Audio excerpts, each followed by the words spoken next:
जय गुरुजी, शुक्राना गुरुजी, अनंतम अनंतम शुक्राना गुरुजी। गुरुजी महाराज जी के श्री चरणों में कोटि कोटि प्रणाम और गुरुजी की प्यारी सभी संगत को जय गुरुजी।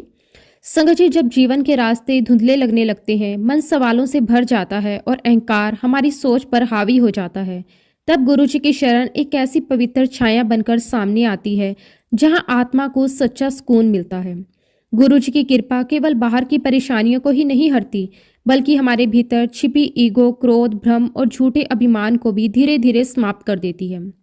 गुरुजी जब किसी को अपनी शरण में लेते हैं तो वह इंसान सिर्फ एक भक्त नहीं बनता, बल्कि एक बेहतर, विनम्र और संवेदनशील मानव बन जाता है। उनके आशीर्वाद से हृदय में प्रेम जागता है, सोच शुद्ध होती है और जीवन का उद्देश्य स्पष्ट हो जाता है। जो समस्याएं कभी पहाड़ जैसी लगती थी, वही गुरुजी की कृपा से रेत की तरह बिखर जाती हैं। गुरुजी सिखाते हैं कि सच्ची भक्ति दिखावे में नहीं, बल्कि अच्छे कर्म, सच्चे भाव और सेवा में है। उनकी कृपा से जीवन में ऐसा प्रकाश फैलता है कि अंधकार, भय, दुख समय ही मार्ग छोड़ देते हैं। गुरुजी की शरण में आकर जीवन सच में बदल जाता है। संगत जी, आज का सत्संग बहुत ही सुंदर, बहुत ही प्यारा सत्संग है। गुरुजी की बहुत ही ब्लेस्ड और पुरानी संगत गोल्डी अंकल का सत्संग है। तो चलिए संगत जी, पूरे भक्ति भाव के साथ इस सत्संग को शुरू करते हैं। जय गुरुजी, शुक्राना गुरुजी, अनंतम अनंतम शुक्राना गुरुजी। संगत जी, सबसे पहले गुरुजी महाराज जी के पावन चरणों में मेरा कोटि कोटि प्रणाम। गुरुजी की प्यारी, सच्ची, प्रेम और विश्वास से भरी हुई पूरी संगत को भी मेरा सादर नमस्कार। जय गुरुजी, शुक्राना गुरुजी।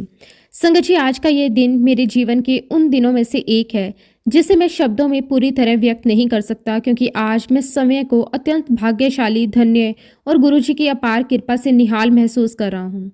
आज मेरे गुरुजी महाराज जी ने मुझे अपनी वाणी के लिए, अपने सत्संग के लिए, अपने नाम की महिमा कहने के लिए चुना है। ये कोई साधारण बात नहीं है, क्योंकि गुरुजी की वाणी वही बोल सकता है जिस पर समय गुरुजी की कृपा हो। संगत जी, आज जो कुछ भी मेरे पास है, जो भी मैं हूँ, जो भी मेरी पहचान है, वो सब मेरे गुरुजी महाराज जी की देन है।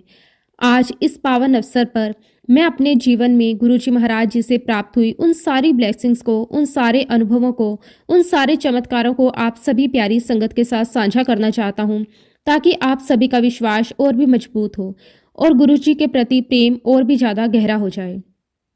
संगत जी, बहुत बार लोग मुझसे पूछते हैं, गोल्डी जी, गुरुजी ने आपको क्या दिया? तो संगत जी, मैं बड़े प्रेम और विश्वास के साथ यही कहता हूँ, मेरे गुरु ने मुझे बहुत कुछ दिया है। उन्होंने मुझे नाम दिया, पहचान दी, सहारा दिया, मुश्किल समय में थामा, टूटते हुए मन को संभाला और अंधेरे में उजाले की लो जलाई। लेकिन संगत जी, अगर मुझसे पूछा जाए कि गुरुजी की दी हुई सबसे बड़ी बख्शिश क्या है, तो मेरा उत्तर होगा सत्संग। संगत जी, ये सत्संग कोई साधारण कथा या कहानी नहीं है। यह सत्संग हमारे गुरुजी महाराज जी की धरोहर है। ये सत्संग हमारे गुरुजी महाराज जी का खजाना है, ऐसा खजाना जिसमें अनगिनत ब्लेसिंग्स, असीम कृपा और अपार शक्ति समाई हुई है। संगत जी, इसी सत्संग के माध्यम से गुरुजी महाराज आज भी हर दिन, हर पल अपनी अनगिनत संगत का कल्याण कर रहे हैं। जो संगत सुनती है, समझती है और अपने जीवन में उतारती है, उसका जीवन अपने आप बदलने लगता है। इसलिए संगत जी, आज मैं पूरे दिल से, पूरे भाव से, पूरे समर्पण के साथ अपने गुरुजी महाराज जी का शुक्राना करता हूँ। शुक्राना मेरे मालिक कि आपने मुझे सत्संग की दात बख्शी। शुक्राना मेरे मालिक कि आपने मुझे ये समझ दी कि सत्संग केवल बोलना नहीं, बल्कि जीना होता है। संगत जी, आज आपने मुझे माध्यम बनाया। आपने मुझे ये सौभाग्य दिया कि मेरे माध्यम से, मेरे सत्संग के माध्यम से आपकी ब्लेसिंग्स और भी संगत तक पहुँचे। ये सब मेरी योग्यता नहीं, ये केवल और केवल मेरे गुरुजी महाराज जी की कृपा है। शुक्राना शुक्राना शुक्राना मेरे मालिक, आपका अनंतम अनंतम शुक्राना। संगत जी, जब हमारे गुरुजी महाराज अपने फिजिकल चोले में थे तो वे अक्सर एक बहुत ही गहरी और सच्ची बात कहा करते थे। वे कहते थे, मैंने एक परिवार बनाया है और तुम्हें इस परिवार को थाम के रखना है, संभाल के रखना है, एक दूसरे की कदर करनी है, क्योंकि आने वाला समय बहुत माड़ा आने वाला है। संगत जी, आज जब मैं पीछे मुड़कर देखता हूँ और कोविड जैसे कठिन समय को याद करते हैं, तो हमें यह स्पष्ट दिखाई देता है कि हमारे गुरुजी महाराज जी की एक एक बात कितनी सत्य थी। वे समय हमारे लिए परीक्षा का समय था, विश्वास का समय था और गुरु कृपा को महसूस करने का समय था। संगत जी, उस माड़े समय में भी गुरुजी महाराज जी का ये संगत परिवार एकजुट होकर खड़ा रहा। डर के माहौल में भी जो हिम्मत हमारे अंदर बनी रही, जो विश्वास डगमगाया नहीं, जो प्रेम टूटा नहीं, वह सब हमारे गुरुजी महाराज जी ने ही दिया। इसलिए संगत जी, उस कठिन समय के लिए भी और हर समय के लिए हम अपने गुरु जी महाराज जी का तहे दिल से शुक्राना करते हैं। शुक्राना मेरे मालिक, आपका अनंतम अनंतम शुक्राना। और संगत जी, सबसे सुंदर बात यह है कि गुरु जी महाराज जी ने इस पूरे संगत परिवार को एक माला के रूप में पिरोया हुआ है। इस माला के हम सभी संगत 108 मनकों के समान हैं। हर मन का अपनी जगह पर अनमोल है, जरूरी है और प्रिय है। और सबसे बड़ी बात तो ये है संगत जी कि गुरु जी महाराज जी ने हमें अपने पास बुलाया, अपने से जोड़ा और उनके हुक्म के बिना कोई भी उनसे नहीं जुड़ सका। हर कोई यही कहता हुआ दिखाई देता है कि गुरु जी महाराज जी ने मुझे बहुत सत्संग दिए हैं। किसी के जीवन में सैकड़ों सत्संग है, किसी के जीवन में हजारों सत्संग है।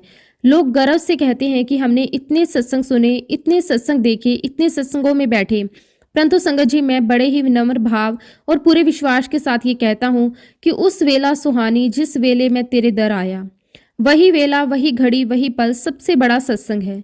संगत जी, जिस समय हम गुरु जी महाराज जी के पावन चरणों में पहुंचे, जिस समय हमने उनके श्री चरणों में बैठकर उनका सानिध्य पाया, जिस समय उनके आशीर्वाद की छाया हमारे सर पर पड़ी, वही सबसे बड़ा सत्संग है। सत्संग केवल बोलने, सुनने या गिनने की चीज नहीं है। संगत जी, सत्संग तो वह क्षण है जब आत्मा अपने मालिक से जुड़ जाती है। और आज संगत जी, मैं ये बात पूरे स्पष्ट शब्दों में कहना चाहता हूँ कि गुरु जी के दरबार में कोई भी संगत ना नई है ना पुरानी है, ना कोई बड़ा है ना कोई छोटा है, ना कोई ऊंचा है ना कोई नीचा है। संगत जी, गुरु जी महाराज जी के दरबार में केवल और केवल संगत होती है। हर एक संगत का अपना एक समय फिक्स है, हर आत्मा का अपना एक बुलावा है। और संगत जी, उस तय किए हुए समय पर ही गुरु जी महाराज उस आत्मा को अपने श्री चरणों में बुलाते हैं। संगत जी, अगर हम ये कहें कि मैं गुरु जी महाराज जी से जुड़ा, तो ये बिल्कुल असत्य होगा। हमारी इतनी ताकत नहीं, हमारी इतनी हैसियत नहीं, हमारी इतनी औकात नहीं कि हम स्वयं परमेश्वर से जुड़ सकें। जब तक उस ऊपर वाले की, उस परम पिता परमेश्वर की, हमारे गुरु जी महाराज जी की कृपा ना हो, तब तक हम उनसे जुड़ ही नहीं सकते। संगत जी, जोड़ने वाले भी वही हैं, बुलाने वाले भी वही हैं और निभाने की ताकत भी वही देते हैं। और आज संगत जी, हम अपने सत्संगों में रोजमर्रा की बहुत सी बातें साझा करते हैं। हम अपने सुख दुख, अपनी परेशानियां, अपनी खुशियां, सब कुछ एक दूसरे से शेयर करते हैं। नो डाउट संगत जी, हम जो सांसें ले रहे हैं वो भी हमारे मालिक की दी हुई हैं। लेकिन संगत जी, जो सबसे बड़ी सीख गुरु जी महाराज जी ने हमें दी, जिस उद्देश्य से उन्होंने हमें अपने श्री चरणों से जोड़ा, वो ये है, अपने ऊपर गुमान मत करो। संगत जी, गुरु जी महाराज अक्सर कहा करते थे, तुम अपने आप पर गुमान मत करो। उन्होंने हमें समझाया कि 84 लाख योनियों को पार करने के बाद तुम्हें ये मनुष्य जीवन मिला है। और संगत जी, एक छोटा सा कीड़ा भी सांस लेता है, वह छोटा सा कीड़ा भी मेरे दिल के उतना ही करीब है जितने की तुम हो। इसलिए संगत जी, अपने आप को बड़ा समझना, अपने आप को विशेष समझना, अपने आप को ऊंचा समझना, ये सब गुरु जी महाराज जी के रास्ते से भटकना है।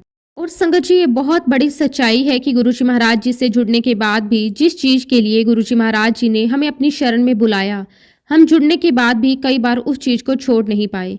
आज संगत जी, सोशल मीडिया पर हर कोई गुरु जी महाराज के वचनों के बारे में बताता है। कहा जाता है कि गुरु जी के 108 वचन हैं। कई बार ऐसा भी होता है संगत जी कि जो वचन गुरु जी के नहीं भी होते, उन्हें भी गुरु जी के वचन कहकर सुना दिया जाता है। लेकिन संगत जी, कुछ खास बातें, कुछ चुनिंदा इशारे, कुछ गहरे संदेश ऐसे थे जो गुरु जी महाराज अक्सर अपनी संगत को दिया करते थे। आज संगत जी, सबसे बड़ा सवाल यही है कि क्या आज हम उस रास्ते पर चल पाए हैं? क्या आज हमने गुरु जी महाराज जी के उन खास वचनों का पालन किया है? क्या हमने उन वचनों को जस्टिफाई किया है? और जैसा कि मैंने कहा संगत जी कि जिस पल, जिस क्षण, जिस समय हमें गुरु जी महाराज जी ने अपने से जोड़ा, संगत जी, वही पल, वही समय, वही क्षण सबसे बड़ा सत्संग है। संगत जी, ये कोई साधारण बात नहीं है कि किसी को गुरु जी महाराज अपने से जोड़ लें। इसके पीछे कोई छोटा कारण नहीं होता, इसके पीछे कोई साधारण वजह नहीं होती। संगत जी, इसके पीछे बहुत गहरा और बड़ा कारण होता है। इसके पीछे बहुत गहरा मकसद होता है। इसके पीछे गुरु जी महाराज जी की दूरदर्शिता और करुणा छिपी होती है।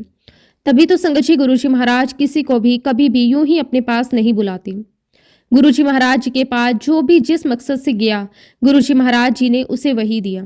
अगर कोई दुनियावी चीजें मांगने के लिए गया तो गुरु जी महाराज जी ने बड़े प्रेम से, बड़े वात्सल्य से, बिना किसी भेदभाव के उसे वो सब कुछ दिया। अगर किसी ने हेल्थ मांगी तो गुरु जी महाराज जी ने सेहत दी। अगर किसी ने व्यापार मांगा तो गुरु जी महाराज जी ने व्यापार में उन्नति दी।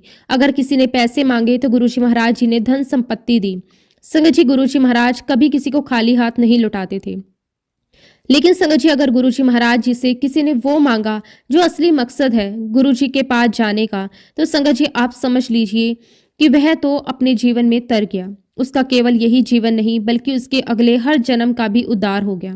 क्योंकि संगत जी जब आत्मा अपने मालिक को पहचान ले तो फिर जन्म मरण का बंधन अपने आप टूटने लगता है। संगत जी जब गुरुजी महाराज जी ने मुझे अपने श्री चरणों में बुलाया, उस समय गुरुजी महाराज जी को सब लोग अमृत वाले बाबा जी कहा करते थे।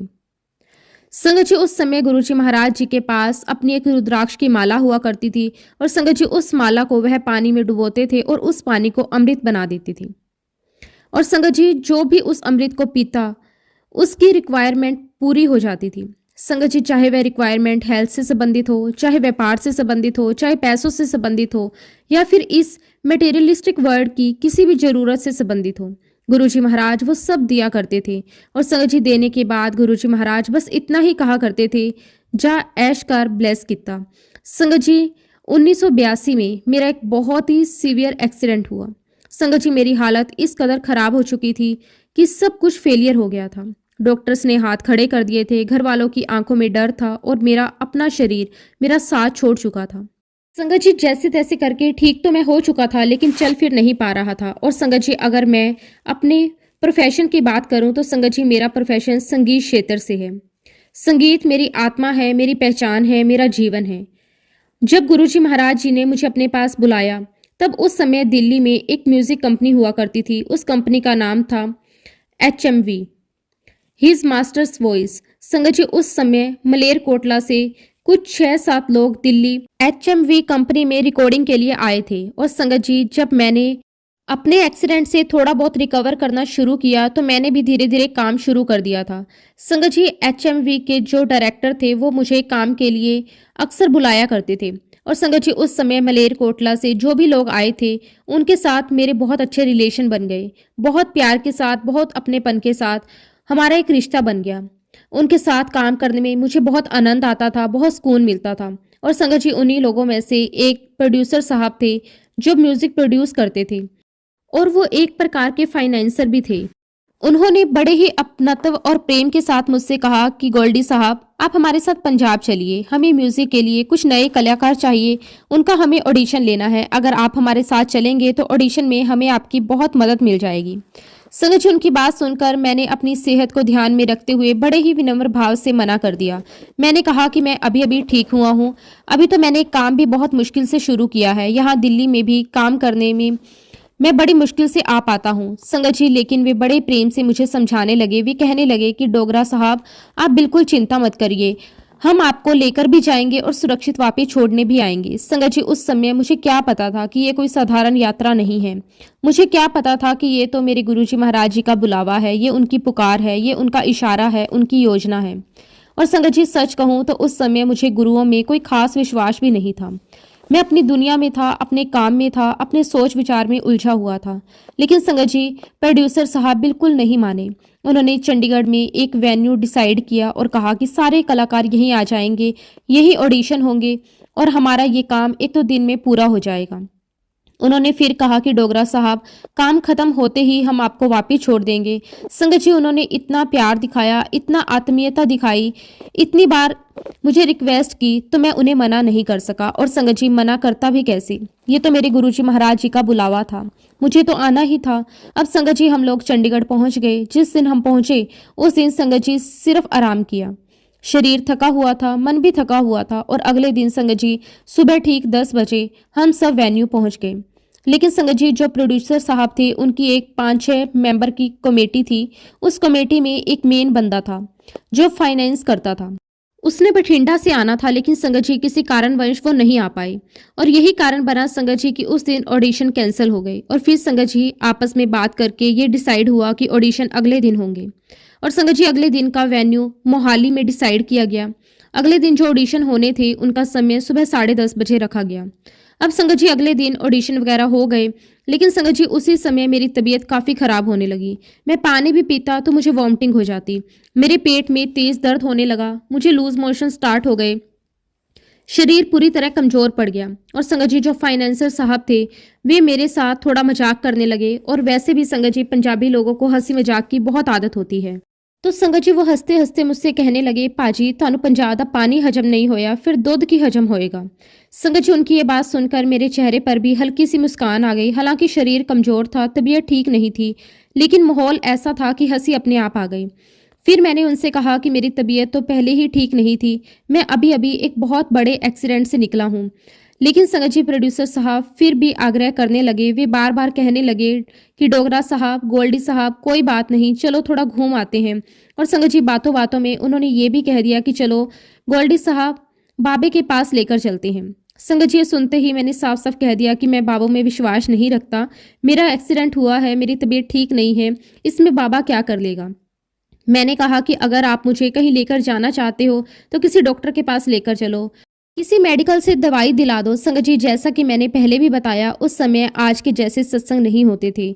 जब भी किसी को कोई समस्या होती तो सीधे गुरुजी के पास ले जाया जाता था और गुरुजी हमें ये ब्लेस कर दीजिए, हमें वो ब्लेस कर दीजिए। खैर संगत जी उन्होंने फिर भी बहुत मुझे रिक्वेस्ट की। वो कहने लगे हम आपको किसी साधारण बाबा के पास नहीं, एक बहुत अच्छे गुरुजी के पास लेकर जा रहे हैं, वो आपको ब्लेस करेंगे। संगत जी सच कहूँ तो मेरा मन बिल्कुल नहीं था, मन से मैं तैयार नहीं था, विश्वास तो दूर की बात है, लेकिन फिर भी संगत जी मैंने हाँ कह दी।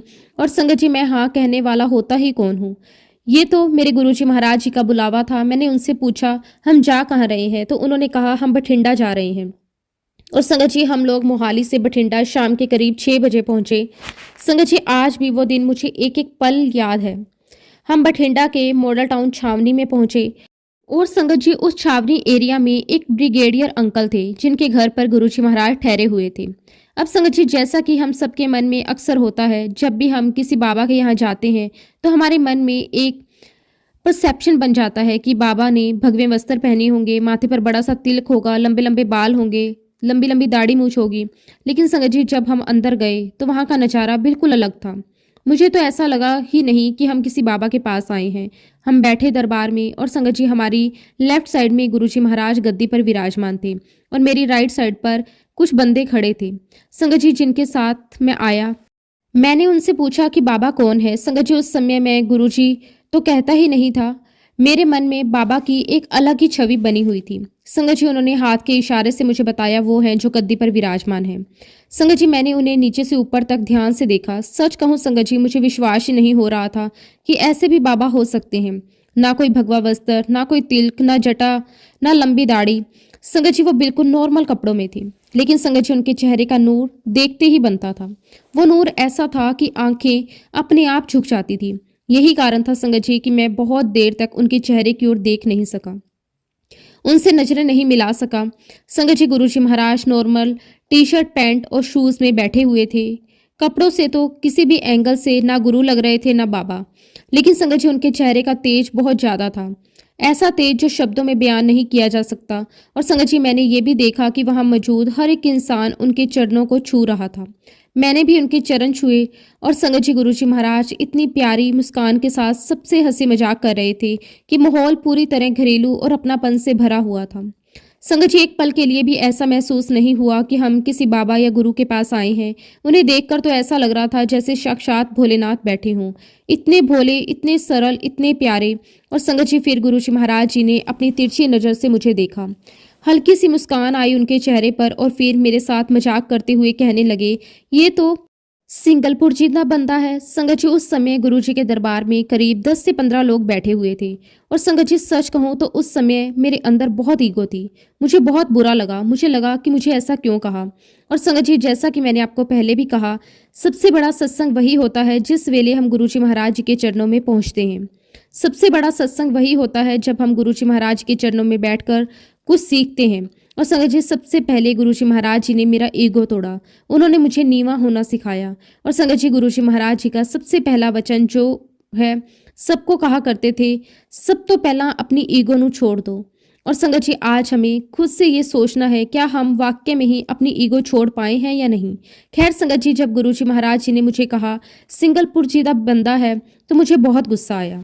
हालांकि संगत जी मैंने अपने गुस्से को बाहर जाहिर नहीं होने दिया। चेहरे पर ना कोई शिकन थी, ना कोई शब्द थे, ना कोई प्रतिक्रिया, लेकिन संगत जी मन के अंदर एक तूफान जरूर चल रहा था। थोड़ी ही देर बाद गुरुजी महाराज धीरे से मेरी ओर देखते हुए कहते, गुस्सा क्यों करता है? संगत जी ये सुनते ही मुझे बहुत बड़ा आश्चर्य हुआ, क्योंकि संगत जी मैंने तो कोई ऐसा एक्सप्रेशन दिया ही नहीं था कि किसी को लगे कि मुझे गुस्सा आ रहा है। ये तो मेरे अंदर चल रहा था, मेरे मन में, मेरी सोच में, और जो मेरे अंदर चल रहा था वही गुरुजी महाराज जी ने शब्दों में कह दिया। संगत जी उस पल मुझे ये एहसास हुआ कि ये कोई साधारण इंसान नहीं है, ये तो अंतर्यामी है, दिलों को पढ़ने वाले हैं। खैर संगत जी मैं वहीं चुपचाप बैठा रहा। समय धीरे धीरे बीता, लगभग आधे पौने घंटे का समय गुजर गया और अब संगत जी मेरी ईगो फिर से सामने आने लगी। देखिए संगत जी, ईगो कितनी चालाक होती है। और मैं वहां बैठा बैठा अकेलापन महसूस करने लगा। मन में विचार आने लगा कि देखो, मैं यहाँ बैठा हूँ और कोई मुझसे बात भी नहीं कर रहा। मुझे वहां बैठना बहुत अटपटा लगने लगा। मन बेचैन हो गया, दिल भारी हो गया। संगत जी जो लोग मुझे लेकर आए थे, मैंने उनकी तरफ देखा और मन ही मन सोचने लगा, इनसे कह देता हूँ कि अब हमें यहाँ से चलना चाहिए। और संगत जी सिर्फ सोच ही रहा था, शब्द अभी निकले ही नहीं थे। ना मैंने किसी को इशारा किया, ना कुछ कहा, लेकिन उसी पल गुरुजी महाराज जी ने मुझे अपने पास बुलाया और मुस्कुराते हुए कहने लगे, तेनू बहुत जल्दी है। संगत जी मैं थोड़ा घबरा गया। मैंने तुरंत कहा, नहीं मुझे कोई जल्दी नहीं है। संगत जी ये दूसरी बार था जब गुरुजी महाराज जी ने ये बात कह दी जो मेरे अंदर चल रही थी। अब संगत जी मेरा आश्चर्य और भी बढ़ गया। मुझे समझ आ गया कि यहाँ कुछ अलग है, कुछ बहुत गहरा है। उसी समय संगत जी गुरुजी महाराज जी ने एक स्टील के गिलास में पानी मंगवाया। जो लोग मुझे लेकर आए थे वे गुरुजी महाराज जी से कहने लगे, गुरुजी महाराज हम इन्हें आपसे ब्लेस करवाने लाए हैं, इनका ऐसे ऐसे एक्सीडेंट हो गया था। इतना सुनते ही संगत जी गुरुजी महाराज जी ने उन्हें बीच में ही रोक दिया और बड़े ही शांत भाव से कहा, मैनू सब पता है, मैनू कुछ भी दसन की लोड़ नहीं है। संगत जी उनके ये शब्द मेरे दिल में सीधे उतर गए और तभी संगत जी स्टील के गिलास में पानी आया। गुरुजी महाराज जी ने अपनी रुद्राक्ष की माला उसमें डिप की, कुछ मंत्र बोले, उनके होठ हिले, आवाज बहुत धीमी थी, लेकिन संगत जी उन मंत्रों में एक अलग ही शक्ति थी। फिर गुरुजी महाराज जी ने वो स्टील का गिलास मेरी तरफ बढ़ाया और बड़े ही सहज भाव से कहा, ये तेरी ब्लेसिंग है। संगत जी उसी समय गुरुजी महाराज जी ने मेरे हाथ में बूंदी का एक लड्डू प्रसाद रख दिया। उस समय संगत जी मैं ये नहीं जानता था कि ये अमृत है, मैं तो इसे सिर्फ पानी ही समझ रहा था। अब संगत जी मेरे एक हाथ में पानी का गिलास था और दूसरे हाथ में बूंदी का लड्डू। मैं कभी पानी को देखता, कभी लड्डू को देखता। मेरे मन में एक ही विचार बार बार आ रहा था, जिस इंसान को पानी भी सूट नहीं कर रहा, जिसे बार बार वॉमिटिंग हो रही है, उसे गुरुजी महाराज जी ने लड्डू दे दिया है, मैं ये कैसे खा पाऊंगा। और संगत जी यही सोच मेरे मन में अभी चल ही रही थी कि गुरुजी महाराज मुझे देखते हुए कहते हैं, जो तू सोच रहा है ये तेरे नाल होना नहीं है, ये तेरी ब्लेसिंग्स है, मैनू खा लै। संगत जी उनके ये शब्द ऐसे थे जैसे मन की हर दुविधा को एक झटके में खत्म कर दिया हो। खैर संगत जी गुरुजी के ऐसा कहने पर मैं साइड में बैठ गया, धीरे धीरे लड्डू प्रसाद खाने लगा और साथ साथ जल प्रसाद पीता रहा। संगत जी मैं ये नहीं कहूंगा कि गुरुजी महाराज जी का दिया हुआ प्रसाद खाते ही मेरी सारी परेशानियां एक पल में खत्म हो गई, क्योंकि संगत जी मनुष्य का एक स्वभाव होता है, हम चाहते हैं कि कोई ऐसा गुरु मिल जाए कि बस शुभ करते ही सब कुछ अपने आप ठीक हो जाए, सब कुछ चमत्कारी रूप से बदल जाए। लेकिन संगत जी हमारे गुरुजी महाराज ऐसे नहीं थे, उन्होंने हमें कर्मों से जोड़ा। गुरुजी महाराज जी ने हमसे कर्म कटवाए और संगत जी जो माड़े कर्म हमने किए थे वे कर्म भी गुरुजी महाराज जी ने कटवाए। ऐसा नहीं है संगत जी कि हम माड़े कर्म करके गुरुजी महाराज जी के पास पहुंच गए और बस सभी पापों से मुक्त हो गए, क्योंकि संगत जी कबीर दास जी ने बहुत सुंदर बात कही है, कहत कबीर सुनो भाई साधु, करनी के फल पाओगा, बोया पेड़ बबुल का तो आम कहाँ से पाएगा। संगत जी जो कर्म किए हैं उसका फल तो भोगना ही पड़ेगा, लेकिन हाँ संगत जी गुरुजी महाराज जी के श्री चरणों में जाकर वो माड़े कर्म कैसे कट जाएंगे इसका हमें पता नहीं चलेगा। ये गुरुजी का रहस्य है, ये गुरुजी की लीला है। खैर संगत जी फिर गुरुजी महाराज जी ने मेरे कंधे पर अपना हाथ रखा और बड़े ही प्यार से मुझे कहा, हुन तैनू ब्लेस कर दिता, जा तेरा कल्याण किता, हुन ऐश मार। और संगत जी गुरुजी महाराज जी ने एक शब्द और कहा, तू बहुत भोला है, जा तू हुन ऐश कर, कल्याण किता। संगत जी सच कहूं तो उस समय मुझे गुरुजी महाराज जी की कोई भी बात समझ में नहीं आई, ना उनके शब्द, ना उनके इशारे, ना उनकी लीला। खैर संगत जी हम सभी ने जाने की आज्ञा ली। तभी संगत जी मैंने गुरुजी महाराज जी के पवित्र चरणों में झुककर चरण छुए और संगत जी जैसे ही मेरे माथे ने उनके चरणों को स्पर्श किया उसी पल गुरुजी महाराज जी ने बड़े ही सहज भाव से मेरे कंधे पर अपना हाथ रखा। वो स्पर्श सिर्फ हाथ का नहीं था संगत जी, वो स्पर्श मेरे मन, चित्त और अहंकार को सबको एक साथ छू गया। और फिर गुरुजी महाराज मेरी ओर देखकर बोले, तू आया तो है पर तेरे अंदर कुछ और ही चल रहा है, तू मनदा नहीं मैनू, लेकिन एक टाइम आऊगा जो तू मैनू जरूर मनेगा। संगत जी उनके ये शब्द सुनकर मैं और भी ज्यादा कंफ्यूज हो गया। मैं सोच रहा था कि मैं क्यों मानूं, मैं क्यों मानूंगा इनको। लेकिन संगत जी, गुरुजी महाराज जी तो हमारे अंदर चल रही हर हलचल को पहले से ही जानते हैं। खैर संगत जी, हमने गुरुजी महाराज जी से आज्ञा ली और बाहर निकल आए। रात काफ़ी हो चुकी थी। संगत जी, हम लोगों ने बठिंडा में ही रुकने का फैसला किया। अगली सुबह जब हम लोग वापिस जाने लगे तो संगत जी, मेरे अंदर जो तर्क था, इंसान था, वह फिर जाग उठा।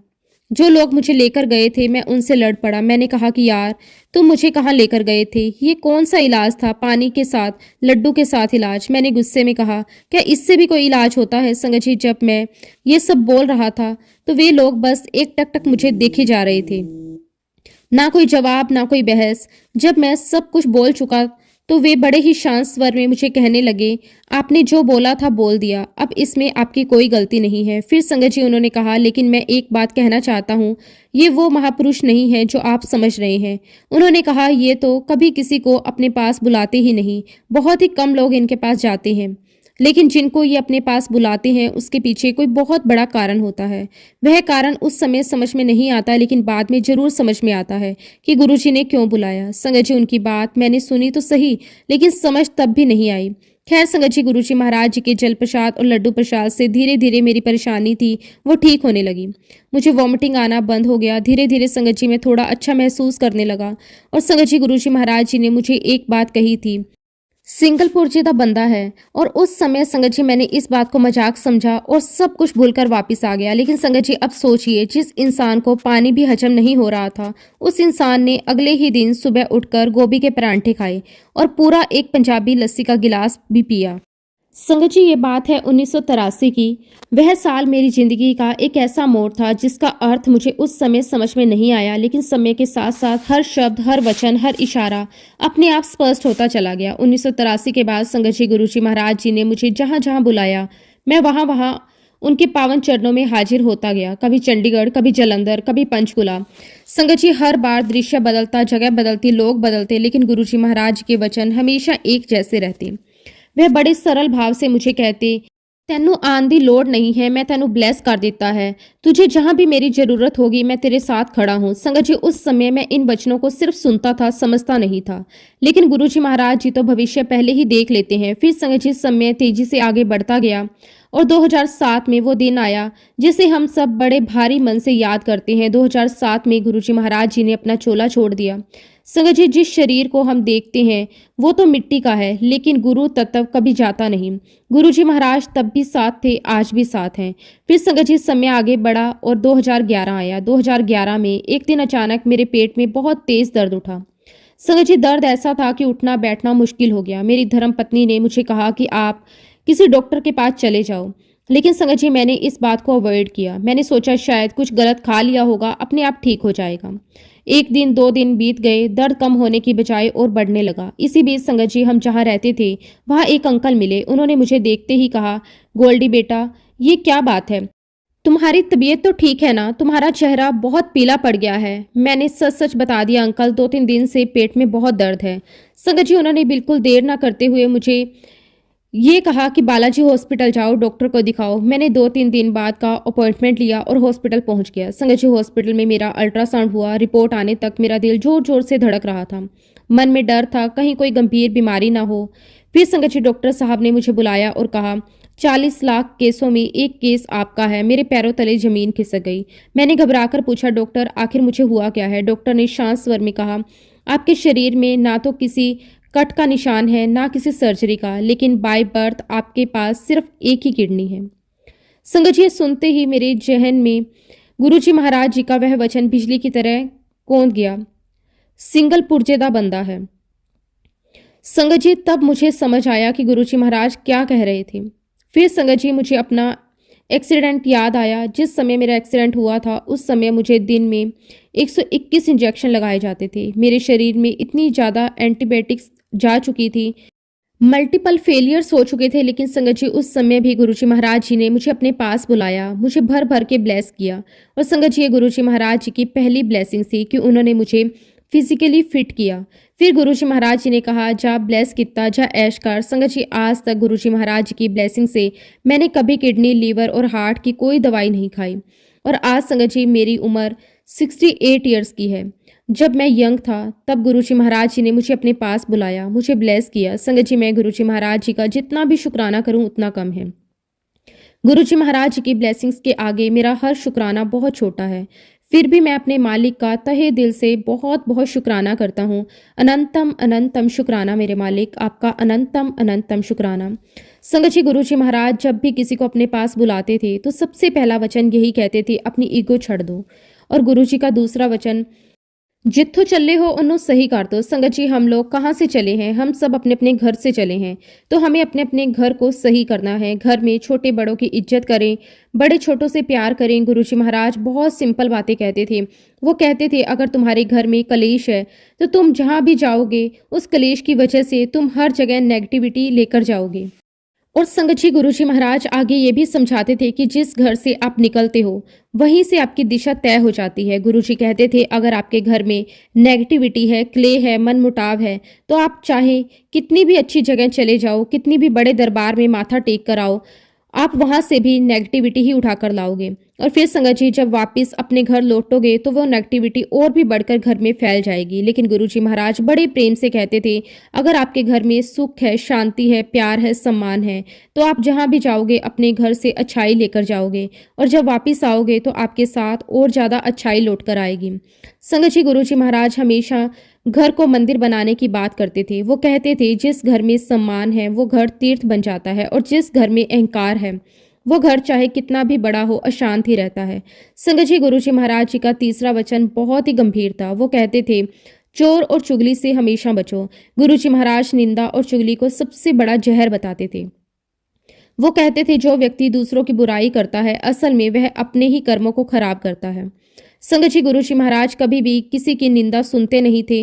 अगर कोई किसी की चुगली करने लगता तो गुरुजी या तो विषय बदल देते या फिर साफ शब्दों में मना कर देते।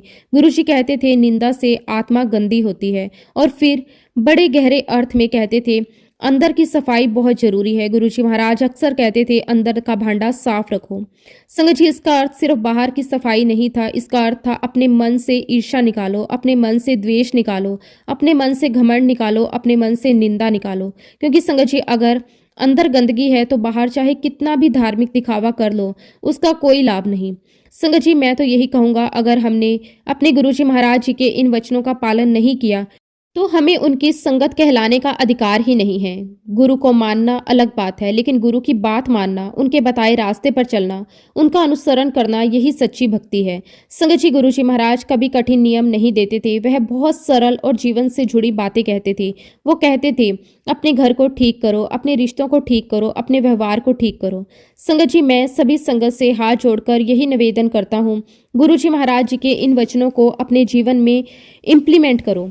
सिर्फ सुनो मत, सिर्फ कहो मत, बल्कि जियो। अपने बच्चों को ये संस्कार दो, खुद इन पर अमल करो और अपनी पूरी श्रद्धा, पूरी भक्ति, पूरा प्रेम गुरुजी महाराज जी के चरणों में समर्पित कर दो। संगत जी, अपने मन की हर एक बात गुरुजी महाराज जी से शेयर करो, क्योंकि गुरुजी महाराज जानी जान है। आपके मन में क्या चल रहा है, आपके विचार क्या हैं, आप किस दर्द से गुजर रहे हो, ये गुरुजी महाराज सब जानते हैं। आपके जीवन में क्या चल रहा है और आगे क्या चलने वाला है, ये भी गुरुजी महाराज पहले से जानते हैं। इसलिए संगत जी, अपना सच्चा साथी गुरुजी महाराज जी को बनाइए। अपना हर सुख दुख उन्हीं को सौंप दीजिए। अपना सब कुछ गुरुजी महाराज जी को मानिए, क्योंकि जिसके पास गुरु है उसके पास सब कुछ है। शुक्राना मेरे मालिक, अनंतम अनंतम शुक्राना। इसी के साथ संगत जी, मैं अपने शब्दों को, अपनी वाणी को यहीं पे विराम देता हूँ। अगर सत्संग के दौरान मुझसे कोई गलती हुई हो तो मैं हाथ जोड़कर पूरे संगत परिवार से और गुरुजी महाराज जी से माफ़ी चाहता हूँ। जय गुरुजी, शुक्राना गुरुजी, अनंतम अनंतम शुक्राना गुरुजी। ओम नमः शिवाय, शिव जी सदा सहाय। ओम नमः शिवाय, गुरुजी सदा सहाय। जय गुरुजी, शुक्राना गुरुजी, अनंतम अनंतम शुक्राना गुरुजी। संगत जी, अगला सत्संग हम एक आंटी जी का सुनेंगे। बहुत ही सुंदर, बहुत ही प्यारा सत्संग है। जय गुरुजी, शुक्राना गुरुजी। संगत जी, मैं मुंबई से हूँ और आज जो अनुभव मैं आप सभी के साथ साझा करने जा रही हूँ वह केवल शब्दों में बांध पाना आसान नहीं है, क्योंकि इसमें गुरुजी महाराज जी की वह करुणा, वह सुरक्षा, वह अनदेखी शक्ति शामिल है जो हर पल हमारे साथ रहती है। बस हमें महसूस करने की दृष्टि चाहिए। संगत जी, लगभग 8 महीने पहले की बात है जब मेरे अंकल जी की एक दर्दनाक दुर्घटना का शिकार हो गए। वह ट्रेन से गिर गए थे। उस पल ने हमारी पूरी जिंदगी को हिलाकर रख दिया। अस्पताल की भागदौड़, डॉक्टरों की गंभीर बातें और घर के हर सदस्य के चेहरे पर डर, सब कुछ एक साथ टूट पड़ा। संगत जी, डॉक्टरों ने बताया कि उन्हें ब्रेन पैरालिसिस हो गया। ये सुनते ही हमारे पैरों तले जमीन खिसक गई। हमें समझ ही नहीं आ रहा था कि आगे क्या होगा, कैसे होगा, क्या वे फिर से सामान्य जीवन जी पाएंगे। लेकिन संगत जी, इन सब के बीच एक बात लगातार हो रही थी। गुरुजी महाराज जी के मैसेजेस आ रहे थे। एक मैसेज बार बार आता रहा, तेरे पति को न्यू लाइफ ब्लेस कर दी है, तू बस शुक्राना कर। उस समय संगत जी, मैं इस मैसेज को पूरी तरह समझ नहीं पा रही थी। कारण ये था कि मैं अभी अभी सिर्फ 2-3 महीने पहले ही संगत परिवार से जुड़ी थी। गुरुजी की भाषा, उनके संकेत, उनके इशारे, इन सबको समझने का अनुभव मुझ में नहीं था। जितनी बार हम अस्पताल गए, जितनी बार आईसीयू के बाहर खड़े होकर आंसू बहाए, उतनी ही बार गुरुजी महाराज जी ने हमें अपनी प्रेजेंस का एहसास करवाया। कभी दिल में अचानक शांति उतर आती, कभी डर के बीच एक अनकहा भरोसा जाग उठता, और कई बार संगत जी, गुरुजी के मैसेजेस आते, तू डर मत, तेरा पिता तेरे साथ है। ये शब्द केवल पढ़ने के लिए नहीं होते थे, ये शब्द दिल में उतर जाते थे, जैसे किसी ने सर पर हाथ रखकर कह दिया हो, मैं यही हूँ। शुक्राना मेरे मालिक, हर पल का शुक्राना, हर श्वास का शुक्राना, जो आपने मुझे उम्मीद दी उसका भी शुक्राना, हर एक भरोसे का शुक्राना। फिर संगत जी, समय बीतता गया, इलाज चलता रहा, दवाइयाँ, थेरेपी, डॉक्टरों की सलाह, सब अपनी जगह। लेकिन गुरुजी की कृपा हर कदम पर हमारे साथ थी। करीब 2 हफ्ते पहले फिर से मैसेज आने लगे। इस बार शब्द और भी स्पष्ट थे। तेरे पति को हेल्थ ब्लेस की है, तुम दोनों हमेशा साथ रहोगे, तुझे अखंड सौभाग्यवती होने का आशीर्वाद दे रहा हूँ। संगत जी, मैसेज पढ़ते ही आंखों में आंसू बह निकले, डर के नहीं, गुरुजी के प्रति प्रेम के। दिल से बस यही निकला, शुक्राना मेरे मालिक, आपका अनंतम शुक्राना। लेकिन संगत जी, परीक्षा अभी पूरी नहीं हुई थी। ठीक 8 दिन पहले मेरे अंकल को अचानक ब्रेन स्ट्रोक आ गया। उनकी कंडीशन बहुत सीरियस हो गई। वो पल, वो घंटे हमारे जीवन के सबसे कठिन क्षण थे। अस्पताल में चारों तरफ सायरन, डॉक्टरों की तेज चाल, हमारे दिलों की धड़कन, सब कुछ एक साथ दौड़ रहा था। हम बहुत डर गए, बहुत रोए, मन बार बार टूट रहा था। लेकिन संगत जी, जैसे ही हमने पूरे दिल से गुरुजी महाराज जी को याद किया, जैसे ही दिल से पुकार निकली, गुरुजी संभाल लो, उसी क्षण एक अद्भुत घटना हुई। 2 बटरफ्लाई आई और चारों ओर 2-2 चक्कर लगाने लगी। उस पर संगत जी शब्द नहीं थे, लेकिन एक गहरा संदेश था। गुरुजी महाराज यही हैं, वो सुन रहे हैं। और उसके बाद संगत जी, हालात धीरे धीरे सुधरने लगे। डॉक्टरों ने भी माना कि रिकवरी की उम्मीद बहुत बेहतर है। आज गुरुजी महाराज जी की असीम कृपा से मैं अपने अंकल को डिस्चार्ज करवाकर घर लेकर आ चुकी हूँ। ये हमारे लिए किसी चमत्कार से कम नहीं है। मैं गुरुजी का जितना भी शुक्राना करूं उतना कम है। शुक्राना मेरे मालिक, आपका अनंतम अनंतम शुक्राना, हमेशा साथ रहने का शुक्राना, हर पल अपना एहसास करवाने का शुक्राना, उस भरोसे का शुक्राना जो अंधेरे में भी रोशनी बनकर साथ चलता है। संगत जी, अपने अनुभव से मैं यही कहना चाहूँगी कि गुरुजी महाराज जी के जो मैसेजेस आते हैं वो कभी खाली नहीं होते, वे हमेशा सच होते हैं। बस समय और परिस्थिति हमें उनका अर्थ समझाती है। और संगत जी, मैं ये भी महसूस करती हूँ कि जो भी सत्संग हम सुनते हैं उनका हमारे जीवन से कहीं ना कहीं गहरा संबंध जरूर होता है। जैसे गुरुजी महाराज पहले ही हमें तैयार कर रहे हों, समझा रहे हों, संभाल रहे हों। शुक्राना मेरे मालिक, आपका अनंतम शुक्राना, हमें सत्संग सुनवाकर हमारे कष्ट काटने का, हमें विश्वास देने का, हमें थामे रखने का, हर मोड़ पर साथ चलने का आपका अनंतम अनंतम शुक्राना। संगत जी, सत्संग शेयर करते समय अगर मुझसे शब्दों में, भावनाओं में या प्रस्तुति में कोई भी गलती हो गई हो तो मैं हाथ जोड़कर पूरे संगत परिवार से और गुरुजी महाराज जी से माफ़ी चाहती हूँ। इसी के साथ संगत जी, मैं अपने शब्दों को विराम देती हूँ। जब भी गुरुजी महाराज मुझे आज्ञा देंगे, मैं अपना अगला शुक्राना सत्संग भी आप सबके साथ जरूर शेयर करूँगी। जब भी गुरुजी महाराज जी की कृपा होगी, मैं गुरुजी का सत्संग आप सबको जरूर सुनाऊंगी। जय गुरुजी, शुक्राना गुरुजी, अनंतम अनंतम शुक्राना गुरुजी। ओम नमः शिवाय, शिवजी सदा सहाय। ओम नमः शिवाय, गुरुजी सदा सहाय। जय गुरुजी, शुक्राना गुरुजी, अनंतम अनंतम शुक्राना गुरुजी।